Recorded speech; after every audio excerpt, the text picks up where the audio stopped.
know it's No Ideas Original. Welcome to the No Ideas Original Podcast featuring Shannon, Mr. Rob, and Ken. And we're gonna try this again with our fourth member, right? The always this is like our de facto go-to fourth person. Knowledge born. What's up, Knowledge? Peace. Peace. I'm glad to be here with Yeah, the supreme team, the original dream team up in here. You understand? happy to have you, man. Yeah, I don't know what's going on, but at least we got it right now. We had a little bit of technical difficulties because it was acting up on IG too. It was saying something about like the internet connection and that IG is having an issue, and it's a whole lot going on with this technology, brother. But how you been, Knowledge? They said the gods was in the building. You understand what I'm saying? Nobody from the BX in here, right? Everybody from the BX in here. I need y'all to back smack Fat Joe with that bullshit. You know what I'm saying? Y'all here playing around. That crack Kim shit. Yeah, Yes, man. sir. Yeah, it's very disparaging. It's not disparaging in the sense of Fat Joe. Fat Joe is Fat Joe. Mm-hmm. But there's certain lines you're not supposed to cross. Now, if you on stage, you a stand-up comedian, it's blurred lines. No holds barred. You understand what I'm saying? But if you're talking about a tradition that Right. grandfathers, grandmothers, like it's a cultural Right. tradition like the church, like the mosque, like the synagogue, like you understand what I'm saying? It's a time-honored tradition with people that span all around the globe. You're not even if you saw it. I can't say that he didn't see. He saw what he saw, right? Facts. You should still be able to associate this with something righteous. Yes, You know sir. what I'm saying? People have fought, died, lost their freedom, all kinds of things to come in this name. Mm-hmm. So they come in this name, and for the most part, it's righteous. Now it's just some wicked. It's wicked people anyway. Ain't no new people like it ain't no new water. You understand what I'm saying? So we recycle people. So just on the strength of that, marrying that with hip hop has been heralded and has been defamed. You know what I'm saying? So one bad rapper doesn't have the monopoly on hip hop. He's like, we just don't listen to that cat. We go to somebody else. You understand what I'm saying? So his interactions and recollection was superb, except for this part right here. You understand? Like, so whatever that was, it don't necessarily have to be what it is. So Knowledge only you could spin telling a lie as something as beautiful as that. That was, and for everybody that's tuning in, that was a master class way of saying we believe you're lying. Yeah. Give Knowledge. Give a little bit of the backstory for those who may not be aware of what exactly the details of what you're talking about. From the Joe and Jada podcast, and Fat Joe being a Bronx native. Yeah, get ahead, Knowledge. You could. So from him, I wouldn't necessarily go as far as to say the whole thing was fabricated. I think his vantage point and his ability to be able to weave and tell a story could breed to the level of fabrication. If you're a young dude, a teenager, and you see a bunch of older guys around, Mm-hmm. and you're not really hip to what they're saying and what they're doing, Facts. he's telling you from a 14-year-old kid's mind of what the gods was doing. Now they're in the projects. Cats might be scrambling and happen to be God at the same time. Mm-hmm. One is not supposed to have the precedence over the other. So if you came into this particular way of life, you're supposed to conduct yourself accordingly. However, cats do what they do. You understand what I'm saying? So from his vantage point, he's talking about a hip hop experience, leaving the Bronx and getting on the train. If you're not a New York dude, or if you was a New York dude inside the house, if you heard New York hip hop and you ain't never been on the train, you missed everything. Mm-hmm. You know what I'm saying? You ain't been into none of those clubs and none of those spots.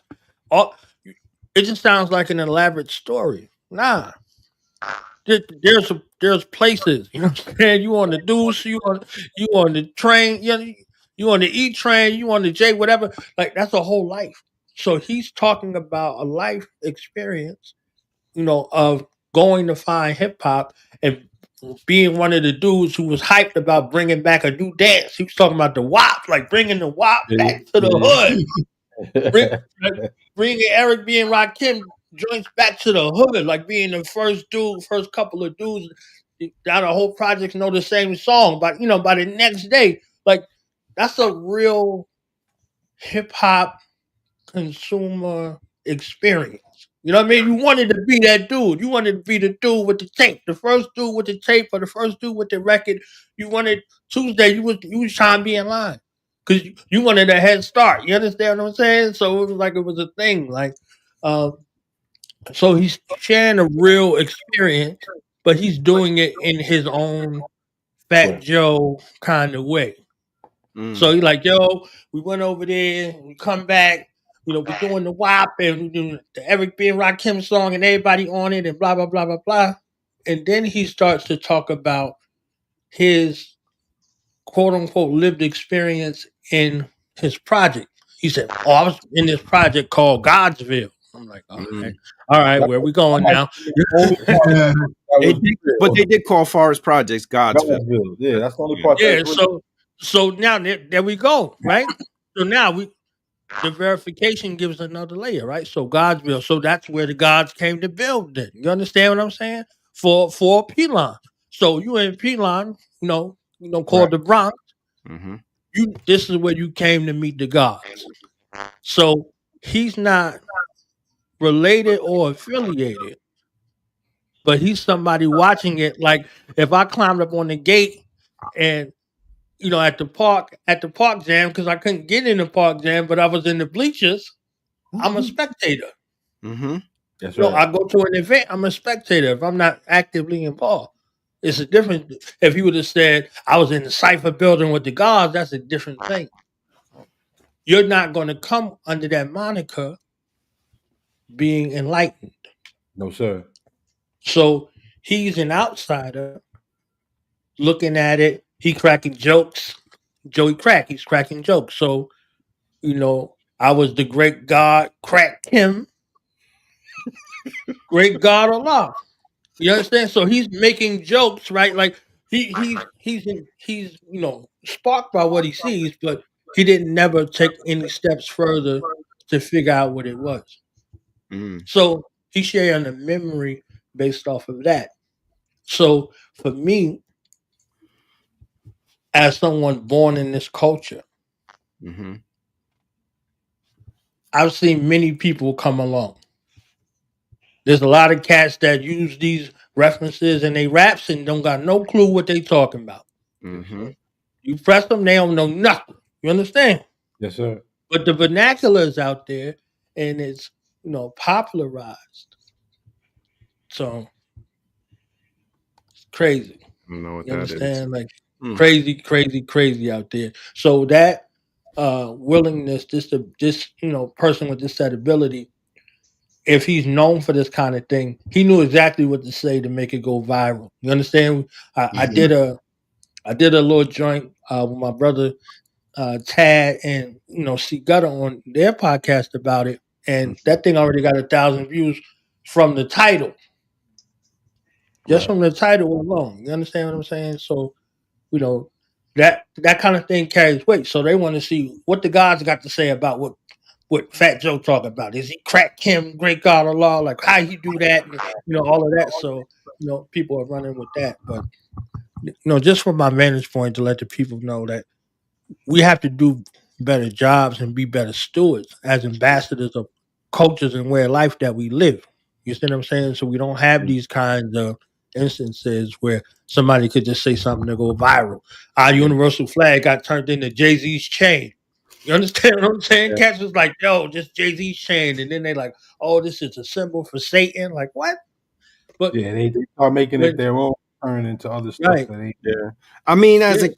a kid, I went to the Rucker, and there was times that I was in the bleachers, but I ain't call myself skip to Shannon or whatever. I didn't fabricate or You wasn't speedy. embellish on the story. But I guess that's we could be here for all day talking about talking about Fat Joe's storytelling. ability. Talk to us about the book though, the ebook series. You know, why do we need them now? Why are they important? Beautiful question. The summertime is the reason why we need them right now, like right in this moment.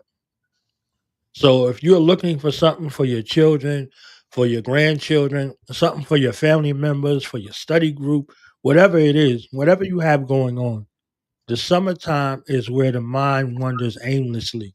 It's been Mm, trained all year, right? So there, no more teachers, no more books. What they used to say, dirty looks, all that. When we Yeah. was, when we was like, school's out, let's shout. So school should be in. We should be building with our children. We should be building with our grandchildren. We should be building with our loved ones and putting together our plan for our families. correct. But if you like, all right, yo, they ain't gonna be home sleeping all day and eating up all my food, then that's the kind of environment you're gonna have. You can't wait for them to go back to school because the school is feeding them, but the school is making them an enemy of you. You understand? Yeah. So if you're not pouring into them, other people are pouring their ideas and their cultural concepts into them. So if you have black children or you in concert with black children, this is a great opportunity. The all of the heavy lifting is done for you. So it's 12 books out of this 14 book kind of series Hmm. that is made with them in mind. It's got music, it got pictures, it got all of the things that you like.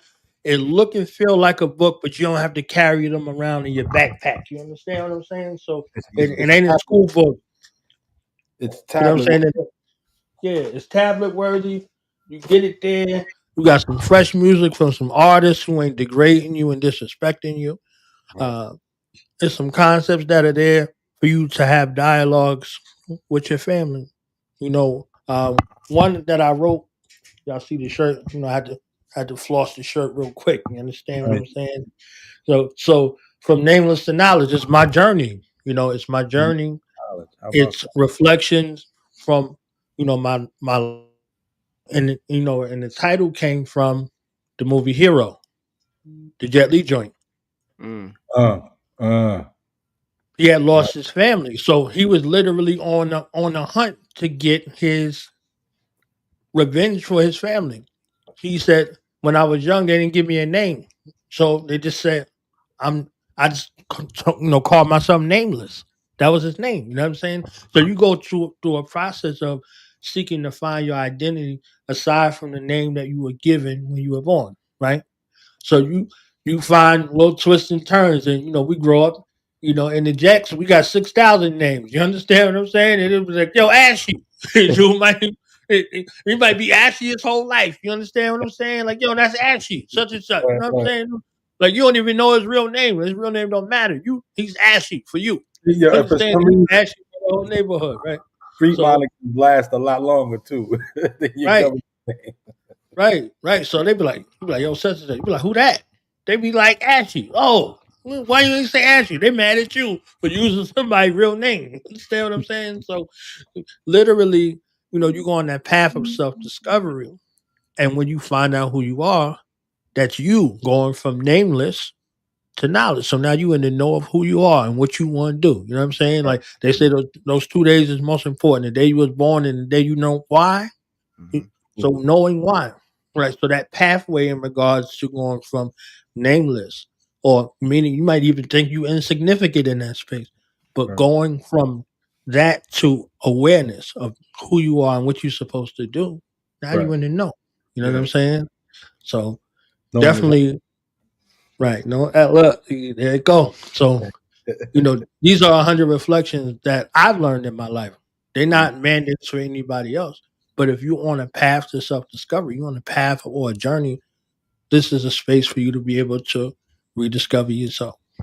so So, how long have you been compiling and building and putting this information together, Bone? My whole life, evidently, right? You see what I'm saying? Like, so every level of these books, these are like small snippets of the people I study, the people that I learned from, on this path and this journey, and my lived experiences, bumping my head, bumping my knee, scraping my elbow. You understand what I'm saying? Getting on the bike and falling off. You know what I mean? Riding Mhm. around in the stolen over. You know what I mean? Whatever it is along the way in the path, it leads to it. So uh, I don't know if I ever told y'all at 9 years old, I was supposed to write a book. My mother, you know what I'm saying? She yoked me up. She's like, yo, you about to write this book. I'm like, all Mm. right. I start writing the book. Now, this book was supposed to be a collection of essays on different topics Mhm. in my perspective. I started writing the book. Then cats thought I was soft for writing the book, so I had to go outside. I had to, going outside. I never came back in the house and started writing the book. Fast Wow. forward, I was about 15, 16 years old. A book comes out. A book that was in my mind. It came out. The book had a Klansman on the cover and two black dudes with guns pointing at each other. One had on red and one had on blue. Mhm. Puppetry. It's the book I Kill wrote from Niggas to Gods. Yeah, That Mm. I'm was about to say, I my knew book. that was your That was book? my that was my book. I began writing with the same format. So when an idea comes to you, right? No idea is original. When an idea comes to you, either you move on it or it moves on you. Like it moves on to somebody who's going to actually do it. So, I mean, the book had to come out.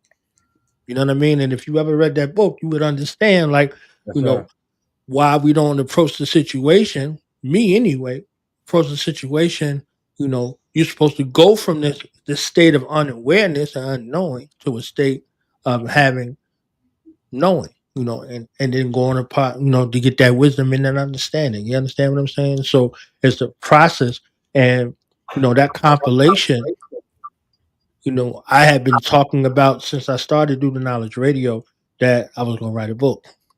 Then Mm. then there was 5 books and I had 5 books in mind. Mm. But in the process of writing those books, you get stuck, right? So I came out with these books. One, I wanted to see something done with my name on it, right? I had to see something done. So, when I did the first, 5 books, I'm like, all right,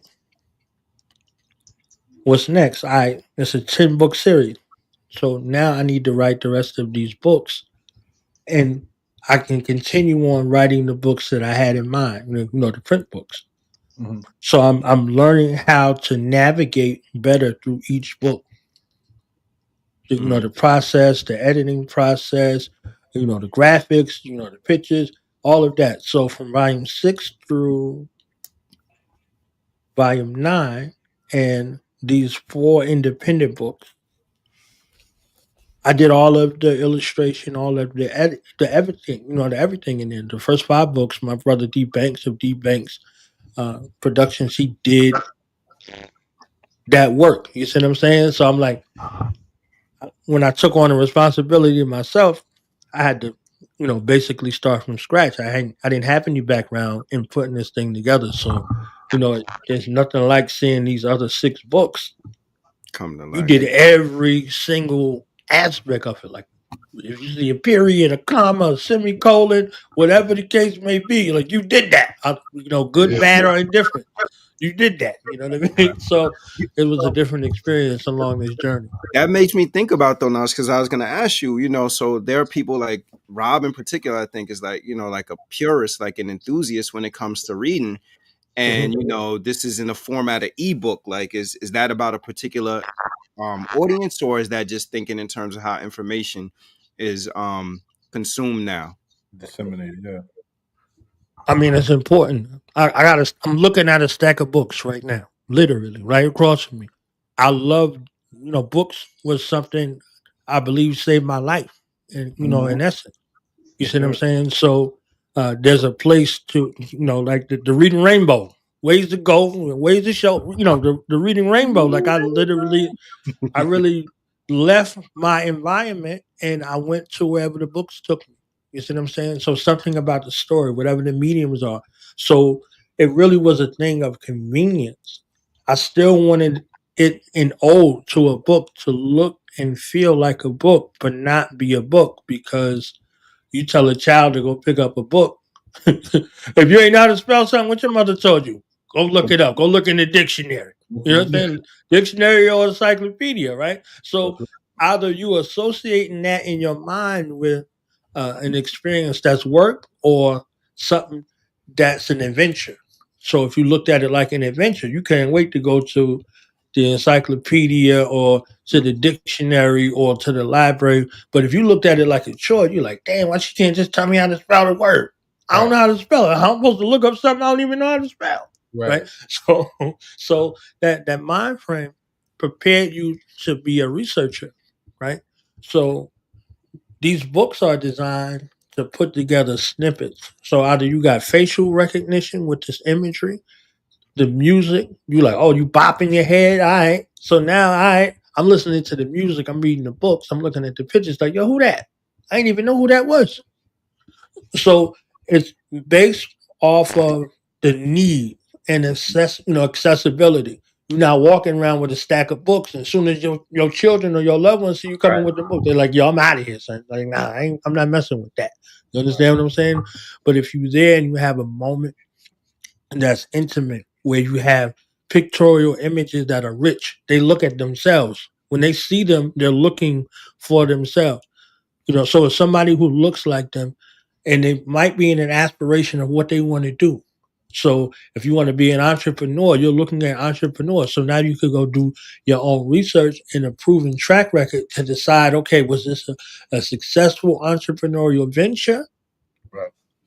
that is duplicatable, or nah, I'm not looking at it from that perspective. It gives them a base. So Mm. you're taking the time to build with them on every level, and it's already done. So it's designed for a curriculum that don't look like a curriculum. It just looked like some family fun. Yeah. And uh, I dealt with the power of black family, and I did not shy away from the trauma that exists. So it's not just a feel good situation, because our family is our greatest and only weapon. Like that universal flag is the greatest and only flag in the universe. It's you though. It's man, woman, and child. Mm-hmm. So to be a standing bearer, you have to be able to sit down with your family and begin the process of repair.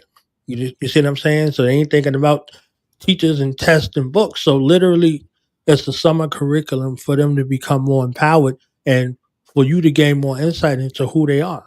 Because just because you have some children don't mean you know them. You know what I'm saying? You might know their mama in a certain kind of way. You understand what I'm saying? But you you don't know what's in their mind and what's in their heart if you don't build a bridge to them for them to be able to feel comfortable enough telling you what their thoughts and ideas are. You know Yeah. what I'm saying? You mentioned you go ahead, Rob. Now, I was going to ask. So, how do we disseminate this material to the general public? Like, is it will it be an Amazon thing, or will it be a link directly to you? Will it? Yeah, it's a What, link directly to me for right okay. now. I'm working on some physical copies. Some cats have asked me for some books. Hmm. You know, so print copies are coming. But they're available on my website. I'm getting a new website built, so all of the books will be available. 1 through 6 is available on my website right now, but 7 through 9, and then the 4 independent books, they have to get it directly from me. Yeah.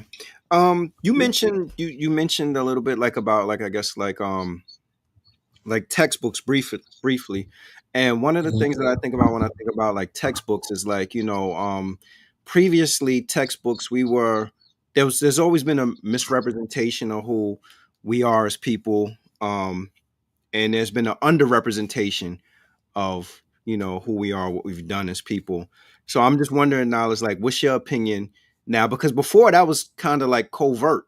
Now it's overt, where we see like the powers that be now in the country are talking about like openly, like, all right, we don't need this kind of stuff doesn't need to be taught or spoken about. Like, so what's your opinion on that. Like we went from a time where it was, things were covert to now overtly in the open world saying like, yeah, that information is useless. We don't need it, or we don't want people talking about it. What's your thoughts on that? I think it's beautiful. I don't think the school's responsibility is to teach us our culture. Mm. They That's a great can't. answer. That's a great answer. Yes, sir. You Mm-hmm. know that it's not their job. Education is at home. Training is outside of the home. So Mm. everything outside of the home is training. So we go to these places and we think you're getting education and getting trained. Mm-hmm. Now, whose image and who and after whose likeness are you being trained to Right. follow instructions? You Right. understand? Mm-hmm. So with them, saying okay, no critical race theory and all this DEI, we in America, that ain't new. You understand what I'm saying? We in America, it is not new. It is not the educational system which is attached to the government. It's not the government's job to teach you anything. Mm-hmm. The government's job is to one of their primary roles is to facilitate commerce.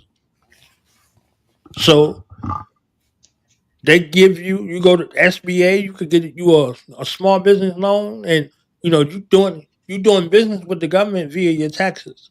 Mm. You understand what I'm saying? So when we heard how Haj Malik Al Shabazz, brother Wali, affectionately known to the world as Minister Malcolm X, say no taxation without representation.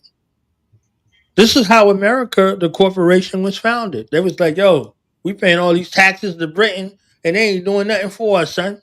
You know what I'm saying? Like, no, I'm sick of paying these taxes.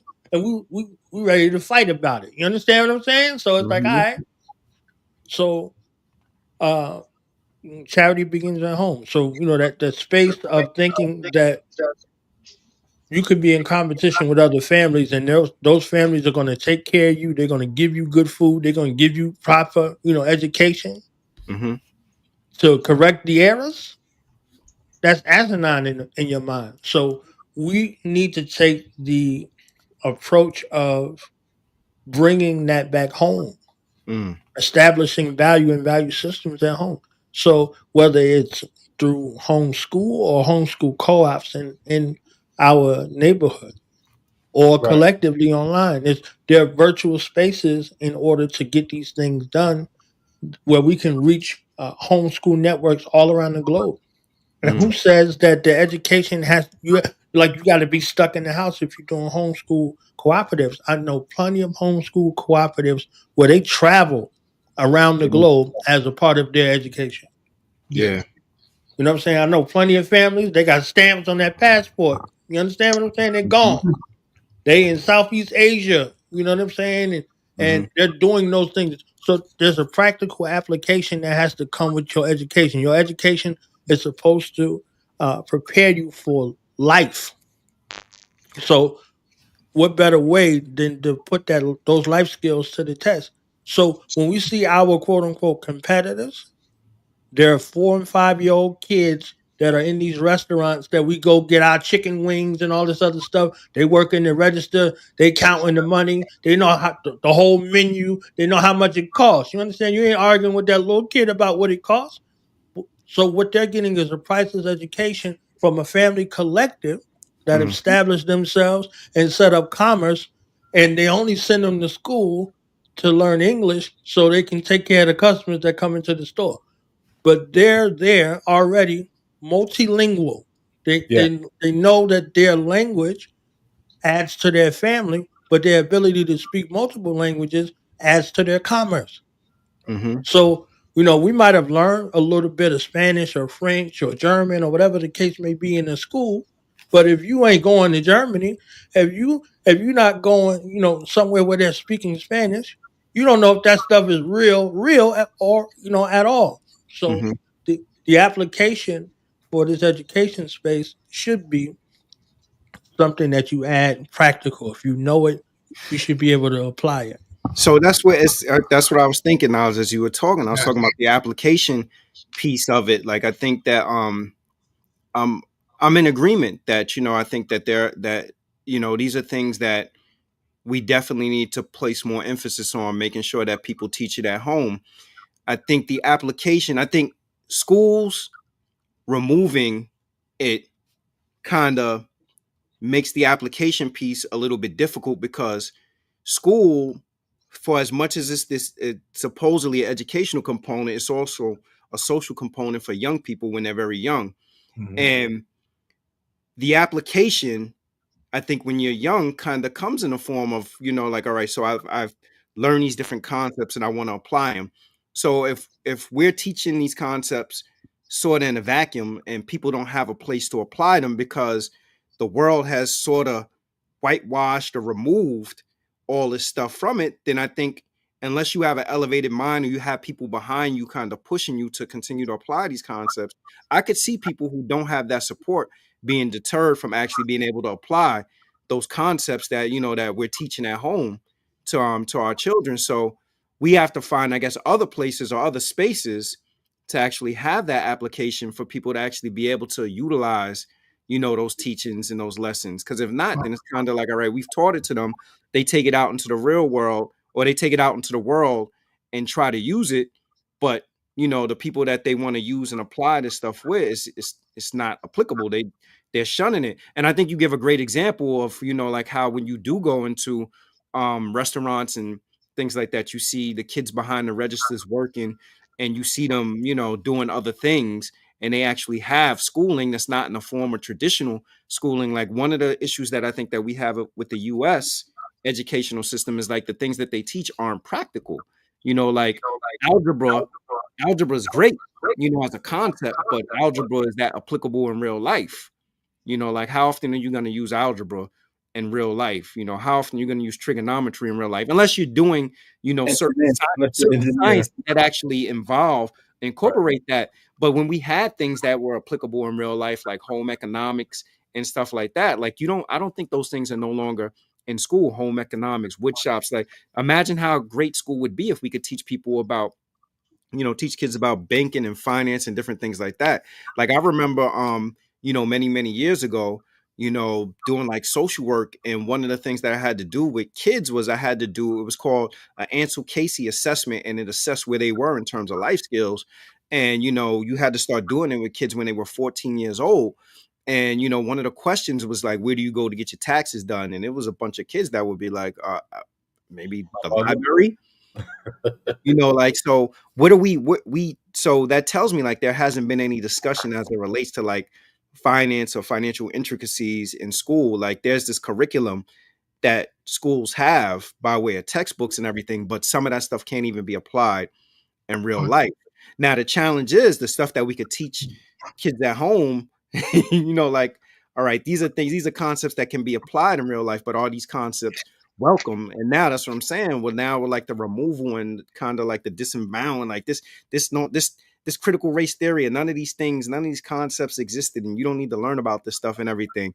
Like, we need to make sure that we have spaces and places to go that all this stuff can be available for people to actually use the stuff that they've learned. Because if not, I feel like we're talking two different languages. We're already talking two different languages, but if everything comes from home, like, again, like, how do we marry those two different languages? those are the parts that we're empowered to take on. Like a lot of times you hear a lot about the economic disparagement between different things. Some of these things we can own those messages and own those narratives. So if we start to take them on at home, we're saying we got nobody to blame but ourselves. Hmm. You said the kid in the store, that's his family, educating them on doing something that's supposed to relying on an external factor to do it. There's plenty of things that we could take on in that role that we don't necessarily do. I mean, there's some things that are standard, like when you look at it like from a curriculum sense, the only thing that's really standard is like math and English. Everything else is things that, that elective or things that people suggest, like history and, science is good to have, but they're not the core tenets of what you need for life. Hmm. So you need for life, like you're talking about financial literacy and knowledge of yourself, things that you can actually promote or do more of at home, that maybe we need to take a little more action in that. I tell you this, and now that I'm down here in the South, what I'm experiencing more, there are more main groups. There are a lot of main groups and brothers getting together to disseminate information amongst themselves. It's Hmm. usually Christian based, but the fact that they are those areas where brothers are coming together to do that. Born, has there been an opportunity, or have you spoken with a law school in your platform, and how you maybe want to teach what, or bring this book to light in that environment? I've spoken with some of the guys in regards to that. This is more general public. You know what I mean? Like what you just gave a great example. The men groups, they might be Christian, right? So everybody there ain't a Christian, but everybody there is a man. You Right. understand what I'm saying? Yes, So sir. they come there, they have a guys that they're building with, and they're building from their culture. So each one teach one according to one's set ability, right? So we have a duty and responsibility as civilized persons. You know what I'm saying? And there's a penalty for not doing your duty as a civilized person, right? Yes, These sir. things are plain. So when you're doing your duty equates to whatever dream, goal, aim, and vision that you have. So now, are we speaking with our young people about their goals, their aims, their objectives, and giving them proper purpose, motivation, and direction in regards to them achieving their goals? Mm-hmm. So if we don't do it, then somebody outside is going to do it. Right. They're going to be listening to them like, all right, yo, move this pack, and you could do that. You Right. understand what I'm saying? Oh, Yeah. join the street tribe, and you could do that. Or join this particular affiliation, that affiliation. Oh, work here and you could do that. So if we aren't creating roles in our family where we can compensate the young people and allow them to see their ideas flourish Yes.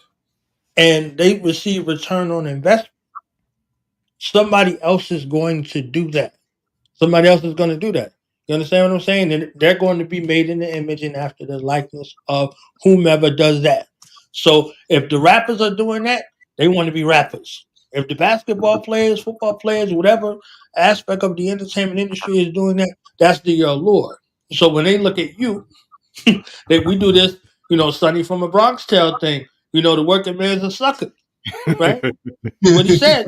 Mm-hmm. He says, oh, the working man's a sucker. He's repeating what he heard from somebody who's above him.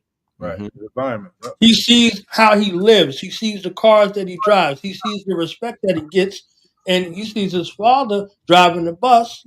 And he doesn't equate that narrative as something successful in life. So he says the working man is a sucker.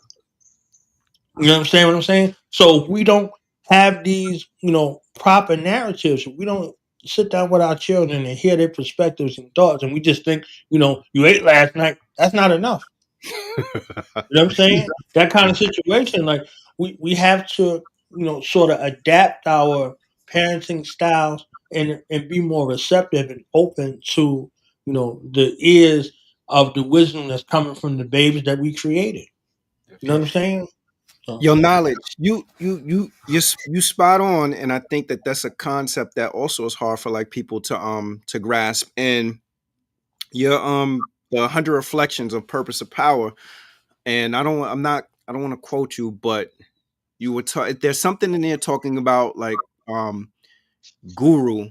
It's like something about not being a guru, but sort of enlisting and building, like building people. And I think that that's an element that's missed not only with our own children sometime, but I think that's also just missed in general. Like, like in our neighborhoods, that there's most of the time when you hear like the elders come to younger folk, it's always coming from a perspective of hierarchy where they're talking down on younger people and they're talking from their experience. And it's not necessarily done intentionally to attempt to berate, you know, kids, but it just comes from a place of hierarchy. And I think that when you eliminate hierarchy and you open up for this information exchange, you find that people are far more receptive than speaking from a position of hierarchy. Like, yeah, like we, as older folk, we may have more experiences than younger folk, but our experiences are not necessarily the same as the experiences that kids have today, right? Like we weren't up against some of the stuff that kids are up against today, but the challenge with it for us to sort of embrace and be able to have that dialogue is a lot of time the elder kind of letting go of their ego. Like our ego sometimes keeps us locked in the role of that we're the experts because we have lived experience, So I really appreciated that. Like when you start talking about like your 100 reflections, another reflection that I saw in it, I was like, damn, this is amazing. As you talked about reflection 13, pain is a professor. Talk a little bit about that concept. Pain is a professor and what it means. I mean, pain is associated with memory.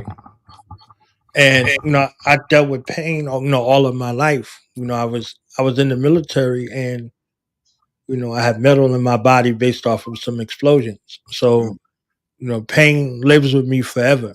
You see what I'm saying? But everybody has their own pain. You know, Prodigy, you could never feel my pain. You could never feel his pain. Mm. You understand what I'm saying? But you felt his pain if you felt the pain in his lyrics. You understand? Like things from his heart. You know what I mean? DMX, look through my eyes, see what I see. Look through my eyes, see what I see. You understand what I'm saying? So pain is a professor. This is the classroom. Pain is associated with memory, but pain is a miracle.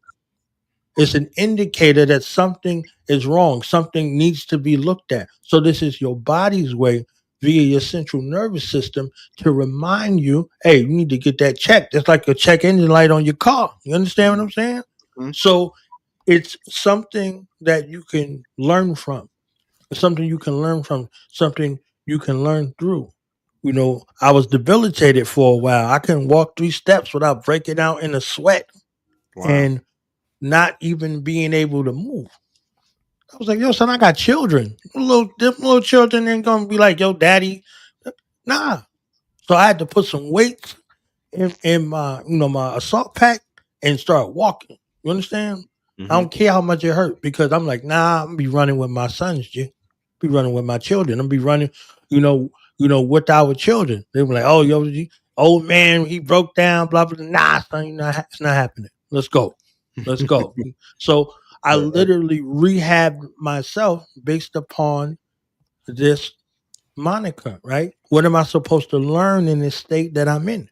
So some folks might give up the ghost in that way. Nah, I'm in the classroom. Life is a lesson, and I'm a teacher. You see what I'm saying? So let's walk through this. So your mind has to work in that kind of way. So I learned when I wrote. I learned more from my wounds than my wins. Mhm. So when folks win something, y'all seen the Coach Carter concept. That was a real thing. They was a losing team. They was the laughing stock. They started winning games. They forgot that they was the laughing stock. They didn't learn from it. So he had to take that back. He's like, yo, if you don't realize the coach, we won, blah, blah, blah. Like how you win though. What's Mhm. the mentality of a winner? Because we can go from spectators to players to winners to champions to a championship dynasty. All of those things require specific shifts in thought. And it's going to come with a lot of pain. You understand what I'm saying? If they told you how to win, did they teach you how to lose? Mhm. You understand what I'm saying? So they're twins of one another, and both of them require shifts in thought, shifts of understanding. So it's like, all right, you in the space where did you learn? If you won, did you learn? If you lost, did you learn? So if you lost and you learn, it's not a loss, it's a lesson. Lesson. Mhm. Now it becomes a blessing. So now you appreciate all of those things. You know what I'm saying? Like Mhm. Master Killer said, I'm thankful for the questions. I'm thankful for the lessons. The questions, trials, and tribulation, and everything that was sent upon me. It's hard for some to see, but it's clear as day for me. Mm. You know what I'm saying? Like he was thankful for those lessons, the testing, the lessons, all of those things. So if you look back in hindsight, those were the forging moments. Those were the defining moments. Like the win, that's goal attainment. Well, what about the journey? What did you learn from the journey? You understand Mhm. what I'm saying? So Mhm. all of these things become things that work in tandem together in regards to what it is. So Yeah. pain is a professor. And I think you was talking about reflection 18, if I'm correct, no guru. No Uh guru. yeah, no guru, just guidance. You know what I mean? Like, yeah, I'm not your savior. You understand what I'm saying? Like, yo, don't go that route because they kill messiahs. You understand what I'm saying? Mhm. They kill Messiahs. Like, nah, I'm not with that. They'll be with you like, yeah, son, I'm saying, and then they turn you in for 30 pieces of silver, and you'll be crucified. And I'm saying, so get that out of your mind. You understand what I'm saying? So do the best, be the best you for you and your family and for your future generations. Do that. You know what I'm Yeah. saying? Yeah. I, I want like this joint say I want fellow builders. You don't want to be out there building the house by yourself. yeah. You can. It's gonna take you a long time. Right.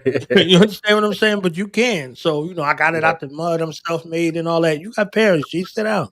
Yeah. Somebody got together and made you. Be easy. Honor that. Right. So Yeah.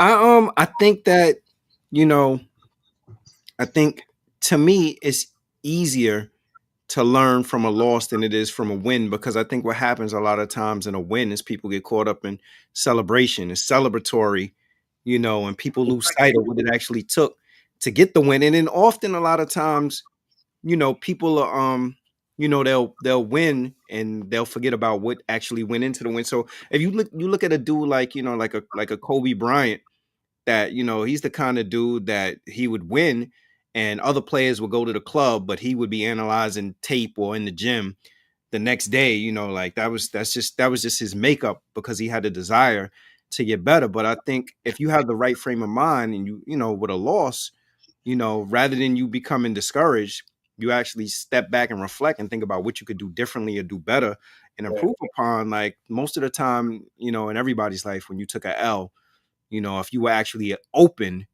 it probably helped you become a better person. Because it was Well, painful. A loss is painful, man. Mm-hmm. It always draws back to how, why, and then it lets you down, but you never forget it. I think that concept of him, pain is your professor, is a great way to speak to youth, because a lot of youth are dealing with pain, they're dealing with misfortune. Why is this happening? Well, let's use these things to uplift you now, because now we know the why, but now we want to get you to how, and start building at that part. So I love that concept. Pain is a professor for that reason. Because when you're winning, the ego sets off. Oh shit, I'm not. Your Son, feet is up. You got your feet up. you know what I mean? If you lose something, if you lose, and it's like, damn, how did I do that? How did that happen? You start to question yourself. If Rob, though, his if you're somebody who actually takes ownership and has accountability, because there are a lot of people that'll take a L and think about a whole bunch of other variables or how Yeah, somebody else did whatever it is. somebody else, yeah. Yeah, start rather than celebrating. actually reflecting and being like, what could I do better, or what could I do differently? And I think that a lot of times people don't realize, like, when you start talking about other people, you've given up ownership of being able to actually correct or improve, and you've put it in somebody else's hands. Well, if they did this, then I would get that. Like, nah, it can't be that. It has to be about what you could do differently. That way you actually have the ownership and the power over whatever it is that you want to achieve. What happens with that is that a lot of people, like when you use a person like Kobe, Kobe's number one competition was himself. So he wanted to always be better, a better version of himself. A lot of people, when they go to choose that bar with successes, the bar may be low, the bar may be high.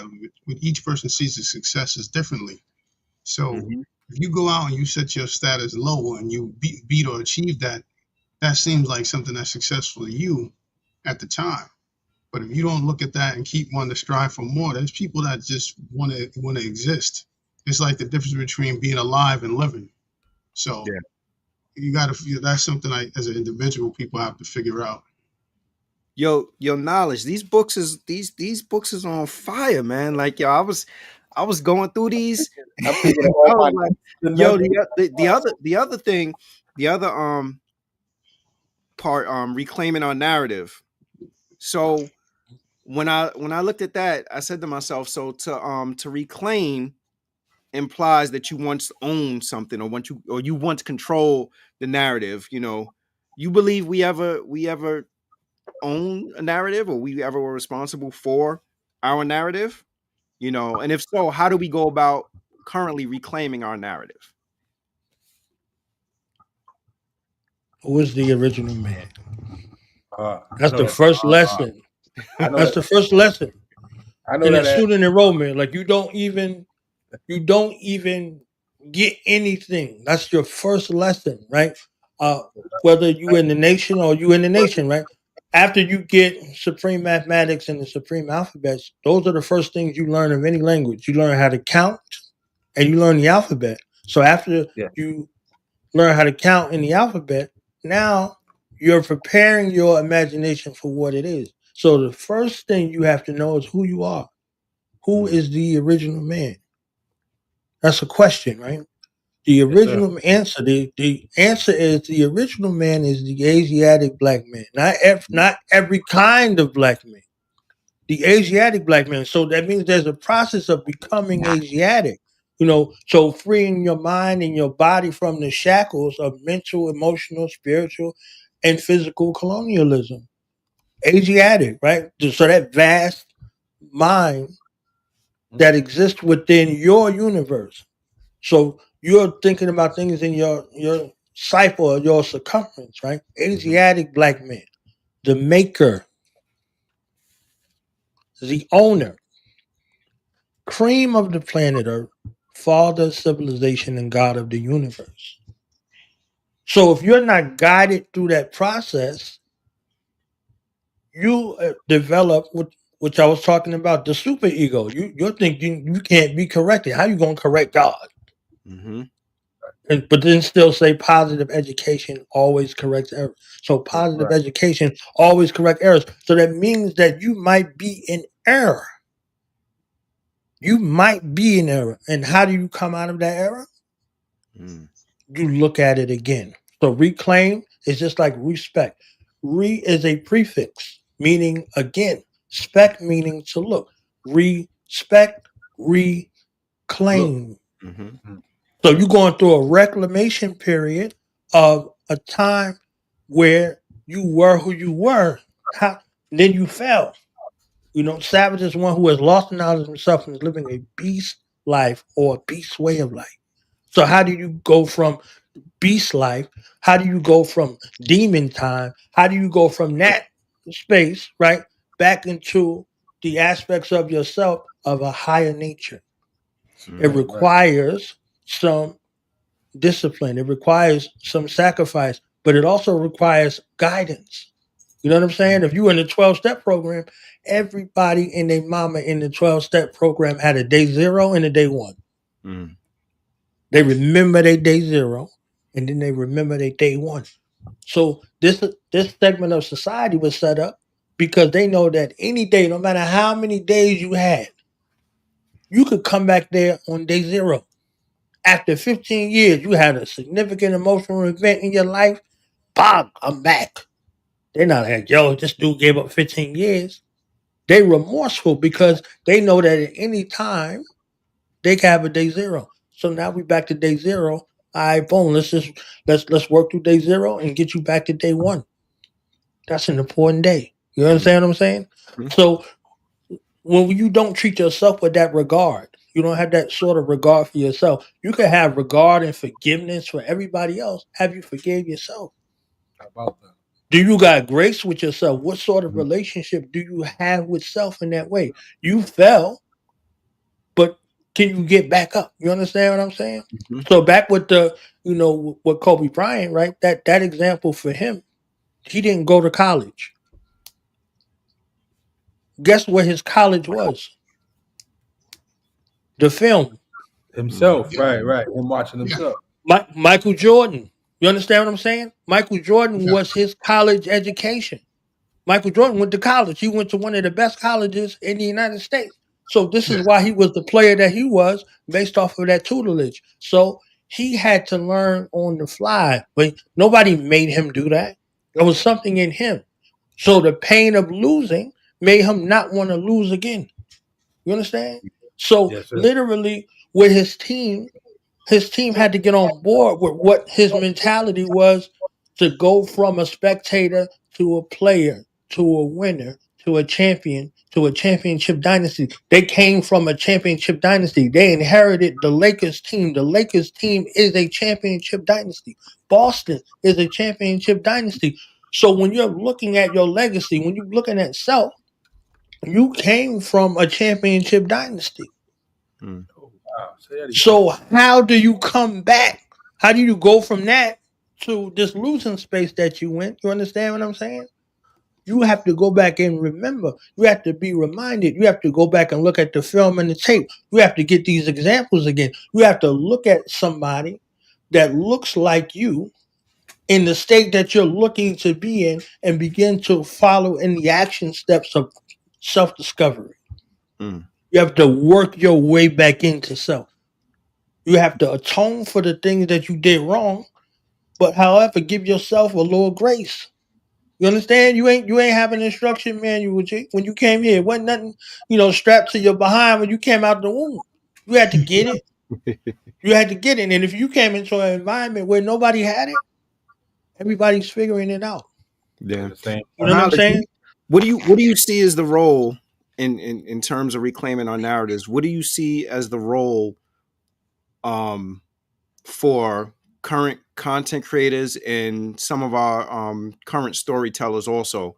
Because I noticed there was something in there where you were talking about like different directors, and different authors and everything. So what do you see as their role in helping us reclaim our narrative? Your griots are responsible for disseminating your culture. Your culture is your immune system. How you see yourself is very important. Mm-hmm. So there's an African proverb that says, if the children of the village don't receive the love of the village, they'll burn it down to feel its warmth. So now, if you want child soldiers out here and you don't give those child soldiers no love, why would they love you? They can turn Mm. on You understand what I'm saying? They're going to. It's natural. you. Mhm. You understand what I'm saying? So when you start talking about the griots and the authors and different people out here, they are supposed to be painting the artist is the most powerful one of the time. So if the artists have betrayed the people, if they sold them out for 30 pieces of silver, they're going to crucify the narrative because that's what's going to live longer than everything. We're going to Mm-hmm. pass away, our children, everybody's going to pass away. But if there was some art around, if there was some books around, look how long the Bible been around, Jake. Look how long the Quran been around. They wrote it and they gone. So it's translated in all these languages. So this story is still being told in every language and every tongue on the planet. So if you create something of worth and in value in regards to art, it appreciates with time. It doesn't depreciate with time.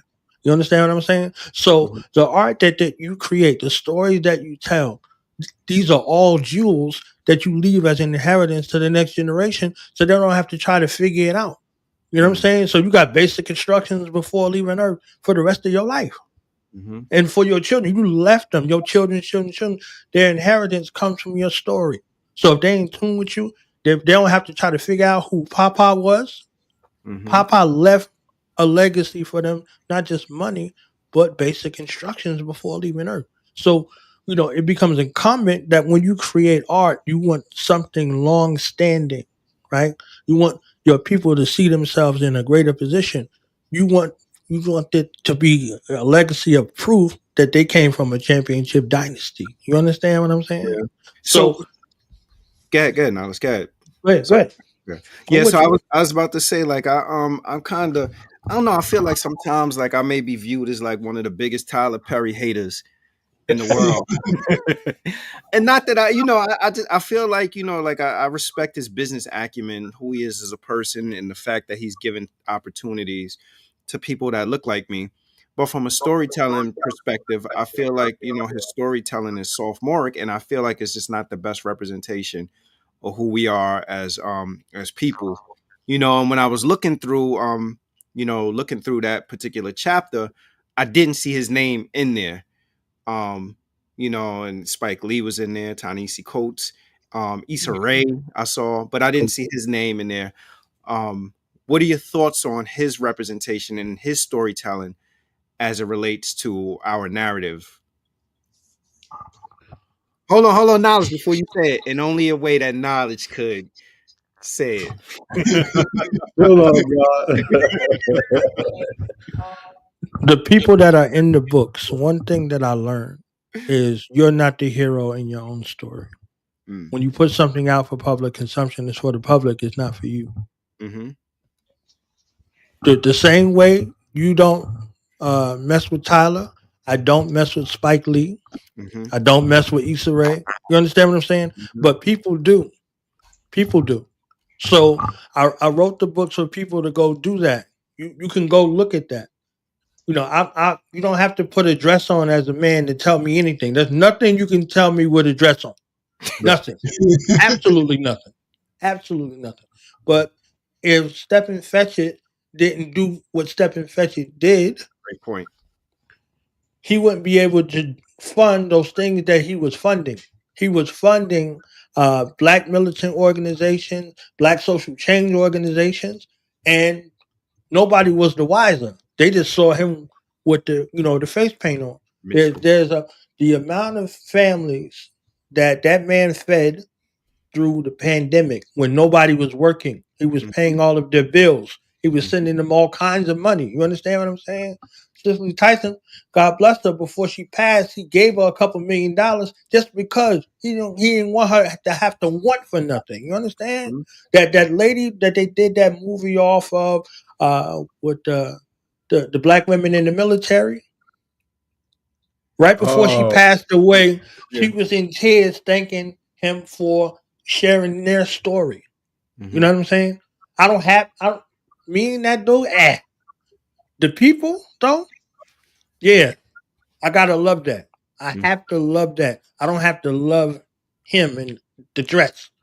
I have to love the ability. Now, on the storytelling side, forget about it. That's definitely not nothing I needed to see. Not nothing I needed to experience on no level. Mm-hmm. Mentally, spiritually, physically, emotionally, no. No thank you. Mm-hmm. No.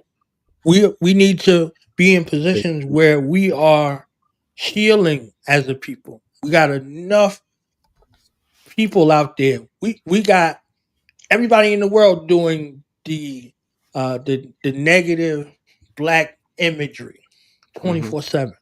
We don't need fratricidal energy anymore. Mm-hmm. We don't need it for a check. I don't care how much tool we're going to give you, all that. We don't need that.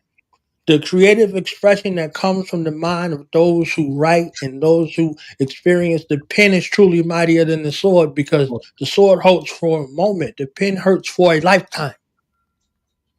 We cannot have any of these stories talking about we want to build something in the future with the stories that we're writing right now. We're going to write calamity into the future, and calamity is going to be our legacy. Mm-hmm. If I could segue for a half a second, this YN movement is the most despicable and most egregious thing I've ever heard in life. You understand? We grew up listening to NWA and all this other stuff. There is no way in heaven or hell that my children, my grandchildren, my great grandchildren is little N-words before they're born. So the young children that we were, we was young G's, we was young guys coming up. You understand? Somebody seen that in there. So we paved the way to want to strive for something better. Mm-hmm. And then we give back to the next generation. So these this YN movement and this UNC and OT and all this other stuff, like, how do you want to be remembered forever? Is this going to be your legacy? Because it seems like it's supposed to be funny now, but it's not going to be funny when these young men and women rebel against you. They're doing it, and we're fueling it via this entertainment thing because somebody thinks that this is funny. Somebody thinks that this is a joke. Mm-hmm. My grandchildren and great grandchildren ain't jokes, G. You understand what I'm saying? Like, I'm not having it. And So somebody's capitalizing off of it as well. Yeah. yes, on purpose, the same people who capitalized off of it since Birth of a Nation Mm-hmm. with D.W. Griffin. You understand what I'm saying? There was no black people in that film, Mm-hmm. but they put some face paint on this white dude, and when the Klan showed up, they cheered. So when the Klan shows up today, they're still cheering. You understand? So when the legislators, when the judicial branch, when the executive powers, they unleash their havoc, and they got RoboCops holding court in the street, and this, turn into the purge that we are living in. It go from off of the screen to in your neighborhood. You're gonna be like, oh, I thought it was the YNs. There's no young Nazis running around, but there are young Nazis running around. They're not calling those white children young Nazis, but they're Mm-hmm. young Nazis. Mm-hmm. You understand? There's a Yeah. difference. So why would they allow this and not allow that? You can't be calling them young tykes. They'll shut you down. There's Yeah. not young spics running around. You understand what I'm saying? But Mm-hmm. there are supposed to be young N-words running around, and it's supposed to be a joke. It's supposed to be funny. It's not funny. Yeah. And Living Color was funny until it was in your living room. You understand? So the Yeah. shenanes and all this other stuff that we looked at, that we laughed at, now they shenanes walking around. You can't find no dudes. You can't find no women. You understand what I'm saying? So Mm-hmm.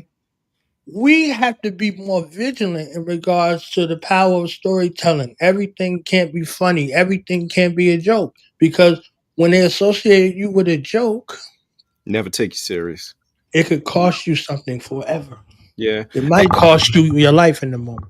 so But knowledge, like what you were saying about like the stuff that Tyler Perry does behind the scenes, like that's one of the things I will say that I admire about him. Like I think he does keep a lot of people that look like us, working, and he has done good things. But to your point also that, art lives on in perpetuity, so what happens is you figure, you know, 200 years from now, historians come along, and historians are going to look at the films. And rather than us talking about, the record books open up or whatever it is, books will say that Tyler Perry was this filmmaker and he made Medea Goes to Jail, Medea Goes to this, that, like, and that'll be, sadly, that'll be his legacy more so than the fact that he's done these other good deeds. And that's why I think that, again, you can't tell him who he should be, or what he should be doing, but like I feel like his core audience probably are people that some of the stuff that some of the stuff that he puts on the screen is meant to be amusing, but it's a lot of trauma. It's a lot of trauma in it. There's a lot going on in these films that actually put on display the dysfunction, or what people believe to be the dysfunction of Black people, and we laugh at it for, well, people, I don't really watch it, none of that Medea stuff, but people laugh at it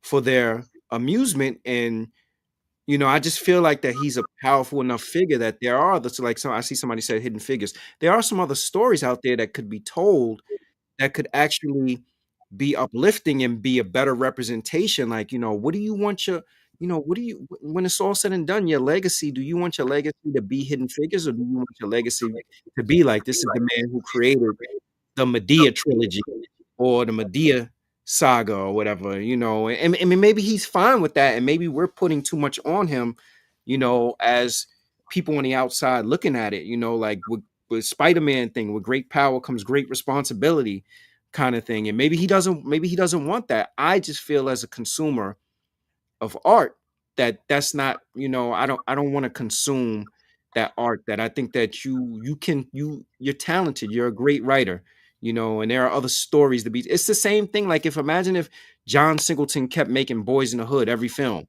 Like, after a while, it's like, all right, we've graduated to that. Like, and then John Singleton did what? Higher Learning, you know, and Higher Learning showed us, all right, this is these are the dynamics, racial dynamics that go on, away at college. And it's just, there are different stories that can be told, and that's what I would like to see. And when we start talking about narratives, and I know a person like Tyler Perry, who has the ear and the eye of so many people, like, he has the ability to help with the shifting or the reclaiming, to use your language, reclaiming of narrative, you know, in his stories and in his storytelling.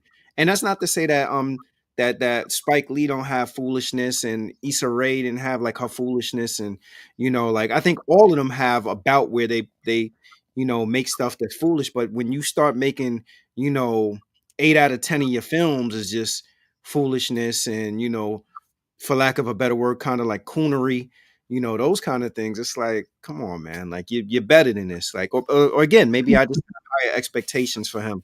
His You know, tactic is to keep your attention, and that's why comedy is used, is to draw you, to make you laugh so you can continue to watch it. Although he's telling you a story, but let me throw an innuendo in there that'll lighten the load of whatever trigger situation may be happening.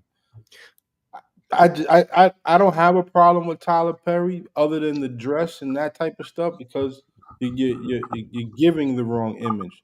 But I do listen succinctly as to what story is he trying to tell and what is he trying to convey in his message, and if that's more powerful than his image, because a lot of times it's the image alone that people look at. This man is just hmm not what he's saying or what he's disseminating to the ear of the listener.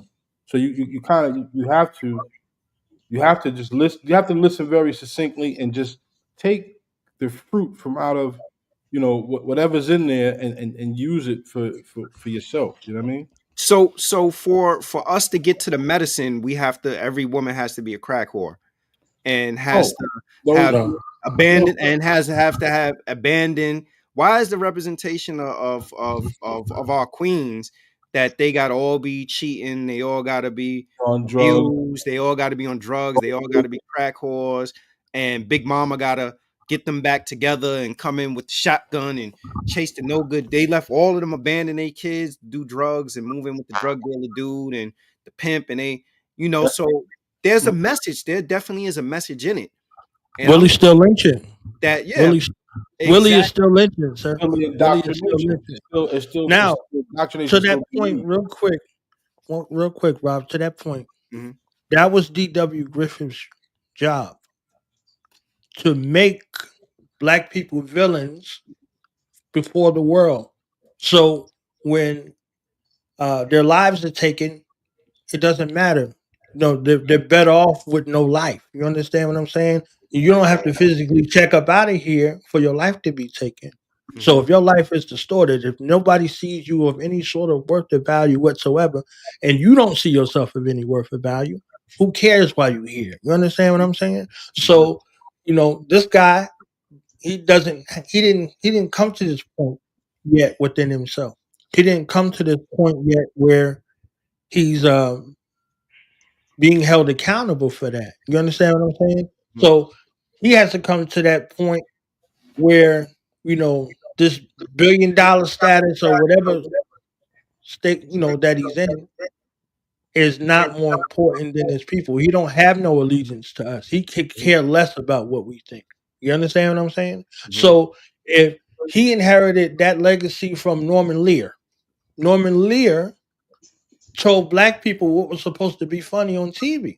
hmm So all of his disciples, Bud Yorkin and all the rest of those nasty bastards who perverse this thing that is the black family, you know, working counterintuitively to the black strides that we were making in real life. hmm You understand what I'm saying? So pre the crack epidemic type of situation. So, in order to disrupt the mobilization movements, the Black revolutionary movements, the Black social aware movements, they put out the sport and play movements and all of these other shows that showed us in this state. And we never got away from that state ever again. hmm So the content creators who grew up watching these shows, the Cosby Show and Family Matters, and All in the Family, and all these other shows that came because all of these black shows, quote unquote, came from white shows. You Facts. understand? hmm So that ability to be able to show us in this likeness, how bad did you want to see yourself on TV?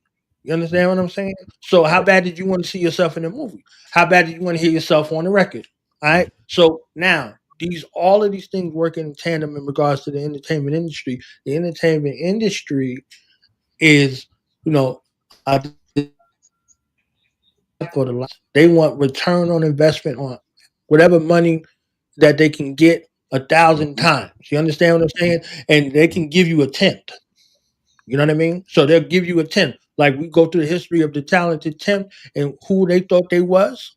And what they thought their role and responsibility was, they thought that they was elite and they were detached from us. You understand what I'm saying? So they allowed that hand to go up they backside and be puppets, hand puppets and then puppets on the string. You see what I'm saying? So these things work in that sort of kind of way. So in the reclamation space, our narrative is our narrative. These can't be the narratives that are being pushed out. So we're Mhm. fighting against those narratives on one side, and then on the other side, we're teaching and training a young mind that who they are is enough.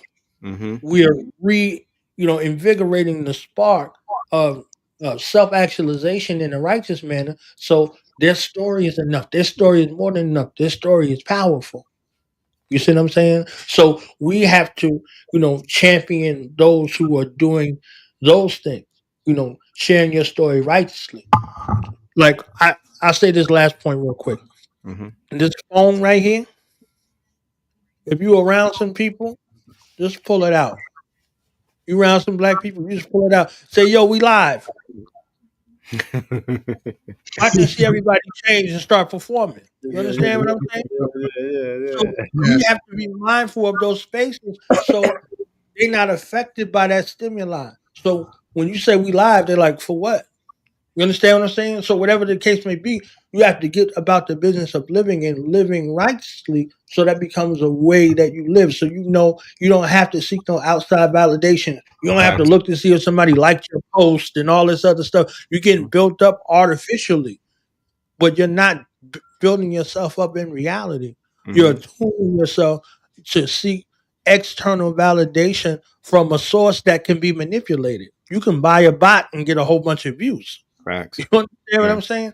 So we have to see ourselves of value more than the need and the longing for external validation. So again, like I said, summer is out. It's summertime, so we should be building with our families. We should be building with our loved ones and establishing or reestablishing or enhancing a value system that exists within our family. Because that's where systems come from. They come from families. You know what I mean? So it's important. Well said. Knowledge born. Appreciate you, man. Always a great time when we link up and have a conversation. Give everybody your information if they're interested in purchasing the books. All right. So they can go to dudeknowledgeradio.com. Like I said, books 1 through 6 are on there. I'm doing a special for the month of July all the way to August 1st. You can get all 12 books for $100. You know what I'm saying? Nice.